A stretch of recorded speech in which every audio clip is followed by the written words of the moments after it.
महाविकास आघाडीमध्ये काँग्रेस, माकप, महाराष्ट्र नवनिर्माण सेना, उद्धव ठाकरेंची शिवसेना, शरद पवारांची राष्ट्रवादी हे सगळे पक्ष असले तरी सुद्धा महाविकास आघाडीमध्ये जागा वाटपात प्रचंड राडे बघायला मिळाले. तू बोलला ते इंटरेस्टिंग आहे. म्हणजे आता एकीकडे बघतो की भाजप सर्वात मोठा पक्ष आहे आणि त्याला हरवण्यासाठी आता हे सगळे पक्ष एकत्र आलेले आहेत. जसं तू एक्सप्लेन केलं की खरं एकमेकांची ताकद त्या मतदारसंघांमध्ये कमी आहे, त्यामुळे एकत्र येण्याशिवाय त्यांना पर्याय नव्हता आणि म्हणून ते एकत्र आलेले आहेत.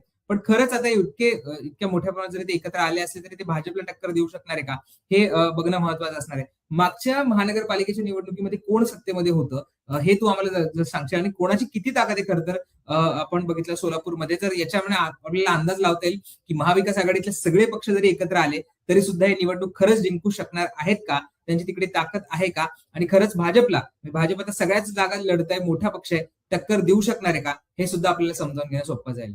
राहुल, आता पण गेल्या वेळी भाजपची सत्ता होती महापालिकेमध्ये आणि विरोधी पक्षात शिवसेना होती, अखंड शिवसेना. आणि विशेष म्हणजे ज्यांची वर्षानुवर्ष सत्ता होती ती त्या काँग्रेसला सुद्धा विरोधी पक्षनेते अत्यंत वाईट होती. ज्यावेळेस लोकसभा निवडणूक झाली तेव्हा प्रणिती शिंदे खासदार झाल्या आणि तेव्हा वाटलं की पुन्हा एकदा काँग्रेसला अच्छे दिन येतील, हाताचं चिन्ह पुन्हा एकदा जनतेच्या मनात रुजेल. मात्र विधानसभेला आपण जे चित्र बघितलं तेच चित्र आपल्याला आता महापालिकेच्या निवडणुकीत सुद्धा बघायला मिळतंय. काँग्रेसकडे उमेदवार नाहीयेत. इकडे महाविकास आघाडीच्या जागा वाटपावेळी प्रचंड राडा आपल्याला बघायला मिळाला. झालं असं की प्रभाग क्रमांक 7 आणि 15, 13 या प्रभागांमध्ये उमेदवारीवरून चुरस होती. महाराष्ट्र नवनिर्माण सेनेला तिकीट हवं होतं 7 मधून 15 मधून, परंतु तिथे दिलं गेलं नाही. महेश धाराशिवकर जे उद्धव ठाकरेंच्या शिवसेनेचे महानगरातले एक पदाधिकारी आहेत, त्यासोबत जिल्हा प्रमुख अजय दासरे आहेत, त्यांच्यामध्ये प्रचंड राडा झाला, बघून घेण्याची भाषा झाली.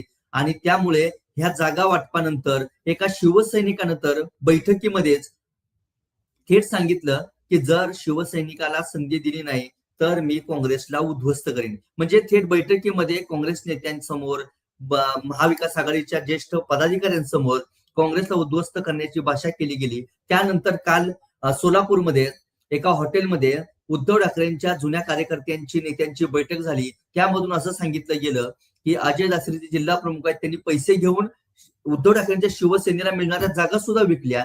त्यामुळे या पदाधिकाऱ्यांमध्ये मतभेद प्रचंड आहेत, जागा वाटपावरून प्रचंड नाराजी आहे. आणि सगळ्यात महत्वाचा मुद्दा, ही सगळी गणित असताना सुद्धा महाविकास आघाडीमध्ये बोलणी कोण करणार, कुठल्या जागावर कशी चर्चा होणार, याकडे ज्याचा अनुभव आहे त्याला सहभागी करून घेतलं नाही.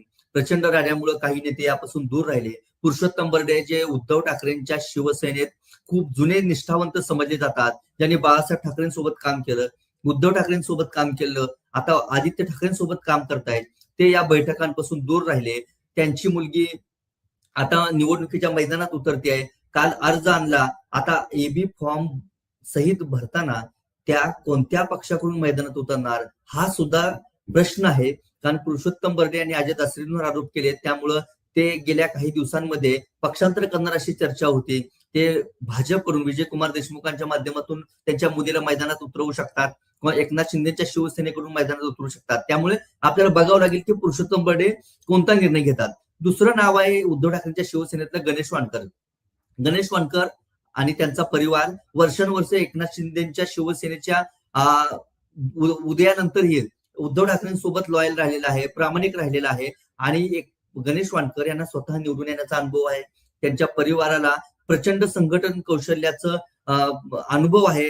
जिथे जाईल तिथे ते संघटन करू शकतात. आपल्या शेजारच्या प्रभागातून नगरसेवक निवडून आणू शकतात. ते मात्र या वाटाघाटीमध्ये फारसे दिसले नाहीत. ह्या प्रचंड राड्यामुळे त्यांना कुठेतरी बाजूला राहावं लागलं. म्हणजे खरं तर गणेश वानकर यांच्यासारख्या युवा नेत्यावर आणि ज्याला अनुभव आहे जिंकण्याचा आणि निवडून आणण्याचा, त्यांच्याकडे उद्धव ठाकरेंच्या शिवसेनेकडून वाटाघाटीसाठी खरी जबाबदारी द्यायला पाहिजे होती. मात्र ज्यांना प्रत्यक्षात निवडून येण्याचा किंवा प्रचंड संघटन कौशल्याचा अनुभव नाही अशा अजय दासरीकडे ही जबाबदारी देण्यात आली. आणि त्यानंतर जे उद्धव ठाकरेंच्या शिवसेनेत जे वाद सुरू आहेत त्यावरून आपल्याला ही कोणत्या पद्धतीनं, कोणत्या दिशेनं ही वाटचाल सुरू आहे आपल्याला असं म्हणावं लागेल. बरोबर आहे. इंटरेस्टिंगली कुठल्या दिशेने वाटचाल सुरू असं म्हणावं लागेल. आपले प्रेक्षक म्हणतात की महायुती तरी कुठे शिल्लक आहे, महायुती केवळ एमएमआर रिजन मध्ये शिल्लक आहे, बाहेर सुद्धा ती महायुती सगळी तुटलेली आहे. पण महाविकास आघाडी ही अनेक भागांमध्ये तुटलेली आपल्याला पाहायला मिळाली. कुठेच त्यांचं एकमत होत नव्हतं. पवारांचा पक्ष तर थेट अजितदादांसोबत गेलेला आहे, त्यामुळे तिकडे नाराज आहे. पण आपण बघितलं तर एक प्रकारे ताकद नसल्यामुळे का होईना, पण सोलापूरमध्ये महाविकास आघाडी एकत्र आल्याचं आपल्याला पाहायला मिळालेलं आहे. महाविकास आघाडी एकत्र येऊन तिथे निवडणूक लढवत आहेत, पण त्यासमोर अर्थातच भाजपचं मोठं आव्हान आहे आणि दादा आणि शिंदेचा पक्ष हा सुद्धा त्यांच्या विरोधात असणार आहे. त्यामुळे कडवं आव्हान महाविकास आघाडीला निश्चितच सोलापूरमध्ये आहे आणि तिथं ते आता कसं कमाल करतात हे पाहावं लागणार आहे. पण दुसरीकडे आपण जर बघितलं तर महायुती सुद्धा एमएमआर रिजन सोडलं तर कुठेही एकसंध नाहीये. एमएमआर रिजनच्या बाहेर सुद्धा त्यांच्या वाटाघाटी फिसकटलेल्या आहेत आणि त्यामुळेच ह्या निवडणुकीमध्ये आपण जर बघितलं तर सत्ताधारी आणि विरोधक कोण हा सगळा जो संघर्ष आहे तो पेटलेला आहे. कोणाला कुठे कोणाच्या विरोधात कोण लढतंय हे सुद्धा कळायला मार्ग नाहीये. सोलापूर मधलं आपलं चित्र समजावून घ्यायचा प्रयत्न केला, ज्याच्यामध्ये आपण बघितलं जसं लखनने सगळ्या गोष्टी एक्सप्लेन केल्या, स्थानिक पातळीवरचं राजकारण सुद्धा तुमच्यापर्यंत पोहोचवलं की ज्याच्यामध्ये कुठल्या नेत्याला संधी हवी होती, कुठल्या नेत्याला संधी तिथे नाकारण्यात आली आणि त्यामुळे कशा पद्धतीच्या वाटाघाटी झालेल्या आहेत हे सगळं आपल्या समोर आलेलं. त्यामुळे सोलापूरमध्ये इंटरेस्टिंगली जरी महाविकास आघाडी एकत्र असली तरी सुद्धा खरंच आता त्यांच्यातले अंतर्गत कलह आहे ते त्यांना जिंकण्यापर्यंत नेणार का हे सुद्धा पाहावं लागणार आहे.